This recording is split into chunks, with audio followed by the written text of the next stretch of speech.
వస్తుంది, మళ్ళీ వెళ్ళాలి. ఏ ఊరికి పోయినా మధ్యలో 10 కిలోమీటర్లు ఆంధ్ర తగులుతుంది, చుట్టూ తిరుక్కుంటా మళ్ళీ రావాలన్నట్టు. అంటే ఒక విచిత్రమైన పరిస్థితి. మనకు ఒక్క రోజుకే గమ్మత్తు కనిపిస్తుంది, కానీ అక్కడ ఉన్న వాళ్ళకి ఇబ్బంది తెలుస్తుంది. ఒక గ్రామ పంచాయతీ కానీ, ఒక స్కూల్ కానీ, ఇంకా చిన్న పని కానీ, ఎంఆర్ఓ కానీ, అన్న చెప్పినట్టు ఇందాక ఒక పోలీస్ కేసు అయితే రాజమండ్రి దాకా తీసుకొని పోవాలి, సబ్ జైలు కానీ జైలు కానీ పోవాలి అంటే చాలా భీకరమైనటువంటి పరిస్థితి ఉంటుంది. దాదాపు 15,000 మంది ప్రజలు ఇంత యాతన పడుతున్నారు. కాబట్టి ఈ అంశాన్ని సీరియస్గా దయచేసి రాష్ట్ర ప్రభుత్వం స్పందించాలి.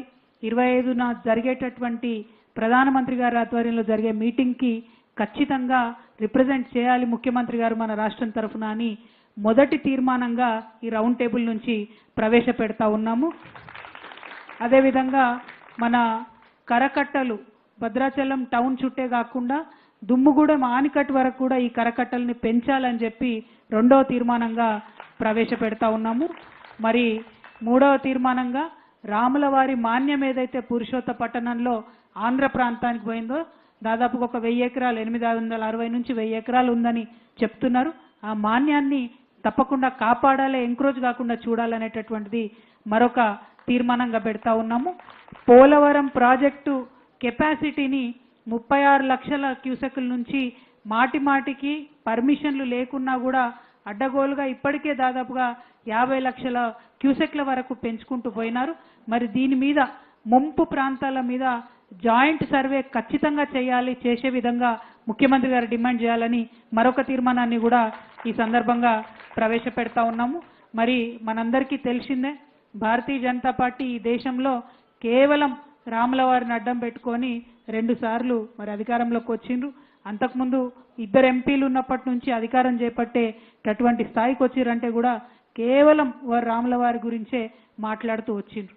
మరి భద్రాచలంలో ఉన్నది కూడా భగవంతుడు సాక్షాత్తు ఆ రాములవారే, వారి పాదం మోపిన నేల కాబట్టే అంత పవిత్రంగా మనం చూసుకుంటాం. కాబట్టి మరి భద్రాద్రి రాముడి పట్ల కేంద్ర ప్రభుత్వం ఈ వివక్షను ఇటువంటి వైఖరిని విడనాడాలి, ఖచ్చితంగా భద్రాచలం పట్టణాన్ని కాపాడాలి అని చెప్పి డిమాండ్ చేస్తూ ఇప్పటిదాకా మనం ఇక్కడ చేసినటువంటి తీర్మానాల కాపీలను భారతీయ జనతా పార్టీ రాష్ట్ర అధ్యక్షులు కిషన్ రెడ్డి గారికి ఇవ్వబోతా ఉన్నాము.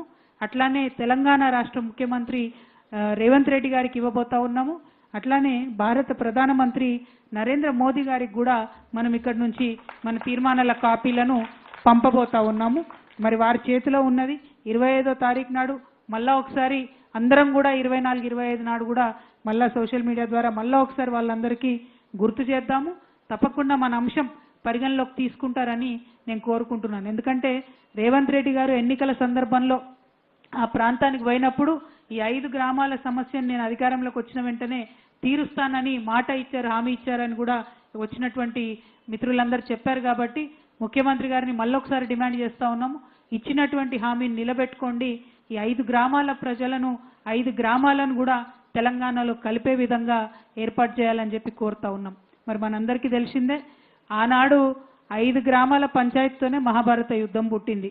మరి 5 గ్రామాల ప్రజలే కదా అని అలుసుగా తీసుకుంటే భారతీయ జనతా పార్టీకైనా కాంగ్రెస్ పార్టీకైనా ఫ్యూచర్లో మహాభారత యుద్ధం చేసినంత పని అవుతుంది. ఆదివాసీలతో పెట్టుకున్న వాళ్ళు చరిత్రలో బాగుపడ్డోళ్ళు ఎవరు లేరు.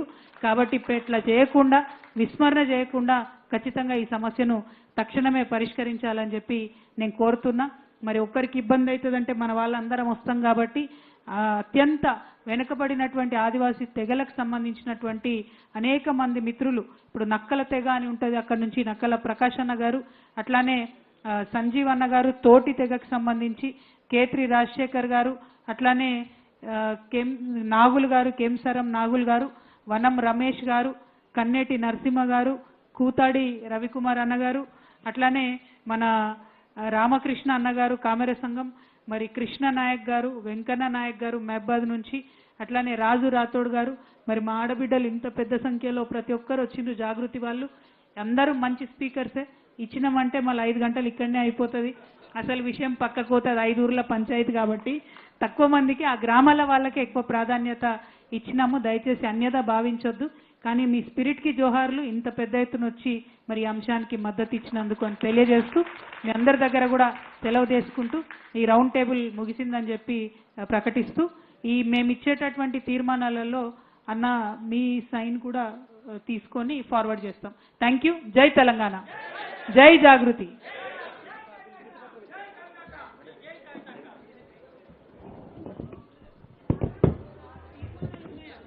Hello hello hello hello